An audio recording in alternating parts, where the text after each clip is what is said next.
Good morning, motherfuckers. On July 1st, one of the most bittersweet moments in the history of VTubers is happening. Kiryu Coco, one of the most prominent Hololive members and one of the most influential VTubers in general, will graduate. In the VTuber community, this means that she will no longer be streaming. And while this day is inevitable for every VTuber eventually, most people probably didn't expect Coco to graduate for years. In this video, I want to talk about what Kiryu Coco means to me and the VTuber community in general, and highlight just how huge of an impact she's made.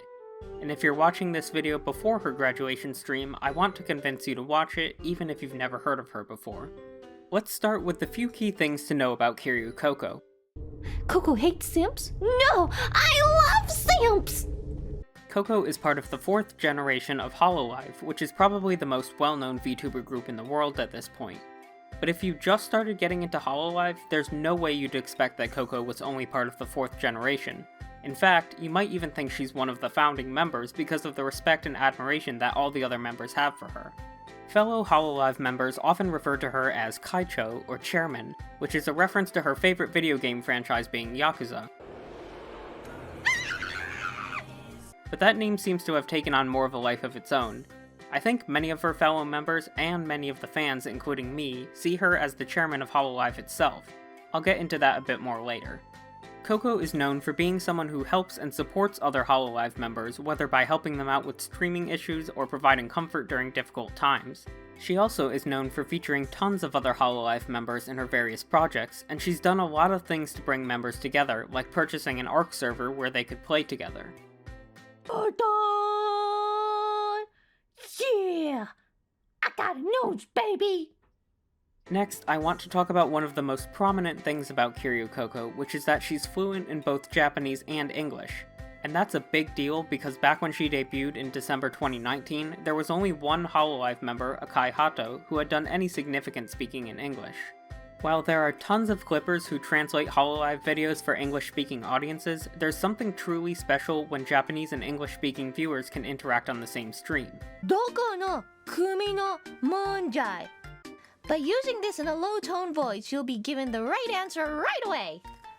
When I first started watching Hololive, I gravitated towards some of the most heavily clipped channels, like Korone and Fubuki, but when I learned that Coco and Hato spoke English, I went to them a lot more for live content.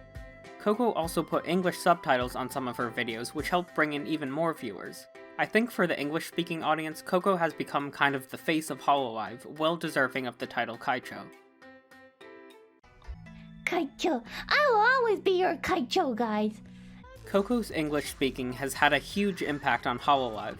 More and more members have started to learn some English so that they can bridge the gap between their Japanese and English-speaking fans. But most importantly, Coco is known for being the member who pushed for the idea of creating an English branch, and heavily promoted it once auditions were opened. The English branch exploded Hololive's popularity in the West, and all of its members now have over 1 million subscribers. There have also been many crossovers between Hololive English and Hololive Japan and Indonesia. Kiss, kiss, kiss. I love your chicken noise when you do that. That's not a chicken noise, that's a kissy noise! But Coco's impact doesn't just stay within Hololive itself. There were certainly English-speaking VTubers before Hololive English launched, but the number has skyrocketed since then. And Nichi Sanji, the VTuber group with the largest number of members in the world, opened an English branch this year. I believe that if not for Coco's push for Hololive English and its subsequent success, it probably would have been a lot longer before we saw that happen. And on a personal level, I don't think it's too much of a stretch to say that I probably wouldn't have a channel without Coco. I started my channel because I was inspired to make an entry for Calliope Mori's remix contest. So if Coco didn't advocate for Hololive English, that wouldn't have happened. Or at least it would have been further in the future and Holo-en may have had completely different members. Honka-donka-badonkas!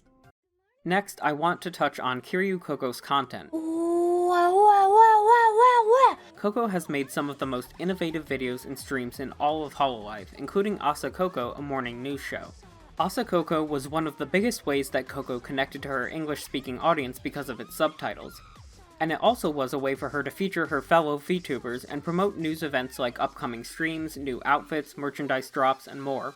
Each episode apparently took around 8 hours to produce, and at one point Coco was making them 7 days a week. She eventually discontinued the series, but brought it back one more time in the weeks before her graduation.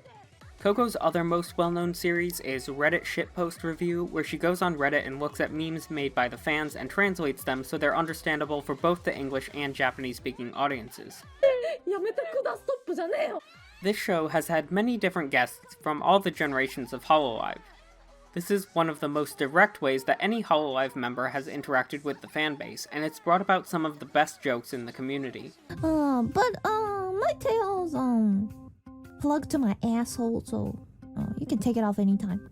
I'll be especially sad to see this show end, but I hope some Hololive members will continue it from time to time. Amane Kanata, who lives with Coco, has already expressed interest, and I think if she got the help of someone fluent in English like Takanashi Kiara, they could easily do it. Another important thing to mention about Coco is that she's always pushed the boundaries of what's acceptable as a VTuber and an idol. She's helped to promote the idea that you don't have to be super serious and say so. And her streams frequently include swearing and crude jokes, even ones poking fun at Motoagi Tanigo, aka Yago, the CEO of Hololive. Hi. There, here, there, everywhere. Oh no! Coco even defended Project Melody when she was getting hate for certain activities she engaged in.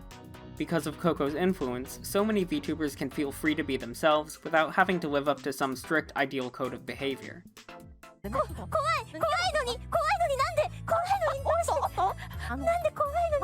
Between Coco's debut in November 2019 and her graduation in July 2021, she's amassed around 1.3 million subscribers and has taken the crown as the most super chatted YouTube channel in the world, with a revenue of nearly $2.5 million. Those are incredible accomplishments, but even more impressive is the profound impact she's had on the VTuber community, as evidenced by the flood of VTubers from all over sharing their support for her. I want to leave you with a memory I have of Coco. It was 2020, in the middle of one of the most stressful years ever, and I had recently discovered Hololive. It was 2 AM for me, and I had to get up early the next morning, but I saw that Coco was live with an unarchived karaoke stream, and felt compelled to watch it. Though she wasn't the greatest singer, her enthusiasm was captivating, and I think that's when I truly understood just how special the VTuber community is. From the bottom of my heart, thank you Coco for everything you've done for Hololive and the VTuber community. We wish you all the best as you become a superstar in another world. You have inspired so many people, including me. And to everyone else, please go support Coco in her graduation stream on July 1st. Thanks for watching! If you enjoyed this video, please consider liking and subscribing for weekly content. I'm Matrix from Matrix AM, Anime, and more, and I hope you have a great day.